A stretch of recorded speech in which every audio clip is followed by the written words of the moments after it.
Okay, so this is step 3, and this one will probably wrap up relatively quickly. It's not as bad. So this is other newspaper costings. And what we find is that sometimes publications are starting to move toward what's called modular rate cards. And what that is that it's somewhat similar to magazines where you see actual ad sizes. You see like double page spreads and half pages and 3/4 pages. You see actual size that you and I kind of understand a bit more, and you use those costs versus having to calculate a specific line rate. It's just basically based on size. In this case, the rates are typically gross. What we've brought up here is I can't remember which rate card this is. Actually, it might be the Toronto Star. I think I'm not sure. But in this case, again, similar to what I said before, you have to really read through the rate card in very, very thorough detail to kind of get a lay of the land and see what you're being charged for and what all the rates represent and all that. So in this case that we're looking at right here, which like I say, I think is no, it's not the Star. I don't know what it is. I can't remember. It might be the record, the Kitchener-Waterloo record. The agency commission shows at 15%. It says rates are gross, so obviously rates are gross. In this, again, all the modular rates are all down the side here, so basically shows a variety of ad sizes. As with anything, if you want to do something beyond this, something untraditional, you basically just work with your rep and you can create whatever ad size you like. But these are the standard sizes that the publication was finding that most clients were booking, so they just put them into a standard rate card with costs against them versus having to calculate it on a line rate. What is missing from this chart, however, is any kind of frequency discounting. So you'll remember in the other one, there was all those plateau levels and you would qualify for different levels of discounting. On this particular rate card for the Kitchener-Waterloo record, the Waterloo Region record, whatever you want to call it, it doesn't have any kind of listing anywhere in here about discounting based on volume. So that's something that you'd have to negotiate with the rep on your own. So a costing sheet for a newspaper that has a modular rate card is kind of similar to a magazine costing chart. So I have this one here set up, which I think you guys could probably adapt the one that you had just created in video number 2 to just remove things like columns and lines and lineage. You just kind of remove a few of those things there, and it kind of looks similar to a magazine costing where you have the name of the publication, make kind of like the publication date, circulation, the size of the ad, and then just an outright space cost.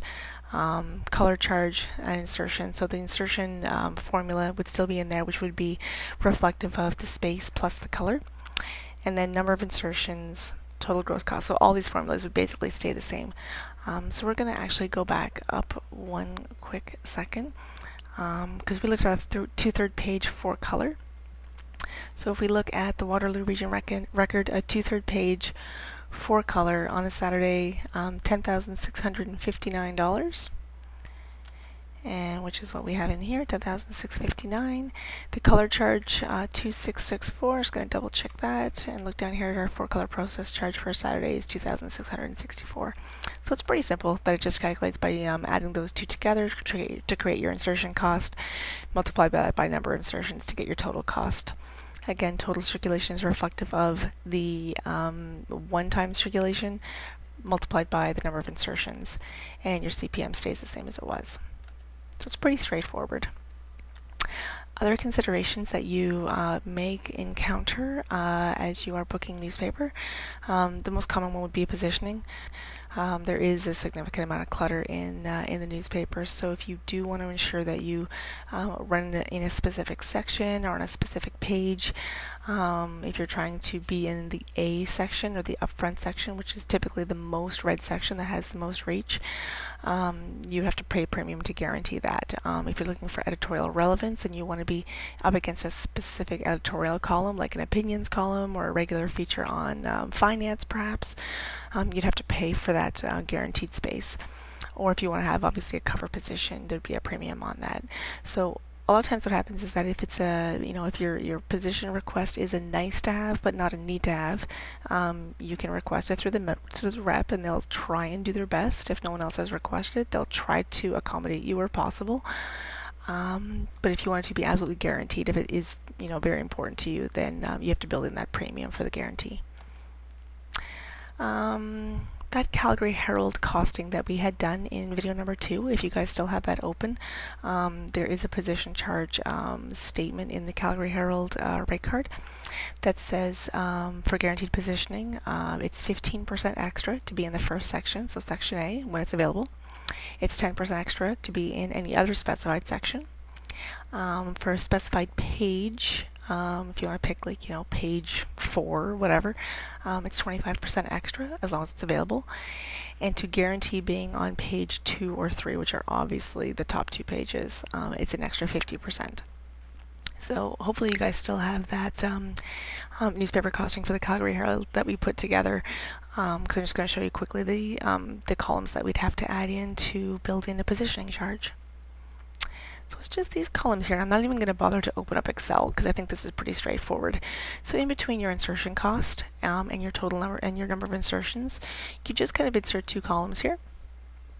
And what you would do is you would build a formula in this column right in both of these cells actually, that would take the insertion cost and multiply it by 0.15. So what we're showing is that if we want the A section, that upfront section, where it said, it's a guaranteed 15%, guaranteed 15% for the A section, the first section, if we want to build in that 15%, so the formula we build in here would just be this amount, this 13,021, multiplied by 0.15. That equals $1,953. So that's our positioning charge. And then we build a formula in here, which is our new insertion cost, which is the former or the old insertion cost plus the positioning charge, which gives us our new cost. And we do that for Friday and Saturday, or whatever days that we want to guarantee the positioning charge. So if you run into a scenario where you do have to encounter paying for a guaranteed position, you would just keep your newspaper costing the same with all the other columns and everything, and then you would just add in these 2 new columns, build the formulas in, and then this positioning charge would be adjustable based on what the rate card said. So if you wanted to change it and maybe the client wanted to make sure they had page 2 or page 3, you would just adjust this formula to say multiply 13,021 by 0.5, or if you want to you basically turn that percentage into a decimal place and multiply the insertion cost by that to create the charge, and then add them together for a new insertion cost. So I think that's pretty straightforward. So here is an example. It's in the PowerPoint, and it's something that you guys can try on your own. It's a practice one. So this is the rate card for the Waterloo Region record, and this one is based on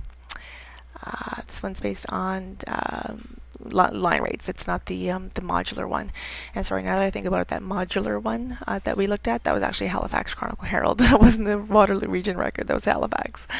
This is the Waterloo Region record, and it's the one I want you guys to have a little practice with, and it's a really simple costing I'm hoping that you can try out. I've posted the rate card for you so that you can do it at home, because I know that you guys can't access card online within the outside of the lab. So this should have everything that you need right here. It has it confirms that the rates are gross. So these rates here are gross. These plateaus are net. It has your color charges, has your mechanical specs, as well as your circulations. So what I'd like you to ideally do is build a costing chart. You can either build a brand new one from scratch for practice, or you can adjust the Calgary Herald one that we played with. And I want you to assume that we are running only one creative ad unit. It's a 1/4 page ad for color. And I think in the rate card it's down here, black plus 3 color. That's basically 4 colors. So your ads are 1/4 page 4 color. And the schedule that you have running, you have 10 ads running Monday through Thursday. And then you have 5 ads running on Saturdays. Who knows? This is over the course of a month or whatever. Who bloody knows? It doesn't matter. So you have these total of these 15 ads running all together in the Waterloo Region record on a campaign. So what I'd like you to do is to try and put together a costing chart, see how you do. Try not to peek, but on the next page of the deck, it does have the costing chart as I would put it together, so you can check your answers there. So we are going to skip over that. So you guys can practice. And just a quick wrap up about next class. We're going to be dedicating the entire class to practicing newspaper costing together and doing some work independently. Nothing that's worth any marks or anything. It's all just kind of working through it together. You know, working through one step by step, and then me giving you guys what to try on your own, and then us taking it up together. You know, no pressure or anything.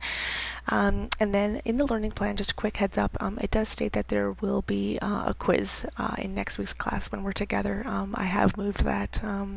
I don't want to be doing a quiz this soon into the newspaper module, so that's going to be moved to the following week, which is week 11, and we'll review the content for that quiz at the end of our next class together. So that is it. I hope that you guys have gotten through all these videos. I hope that everything's going well, and I will see you next week.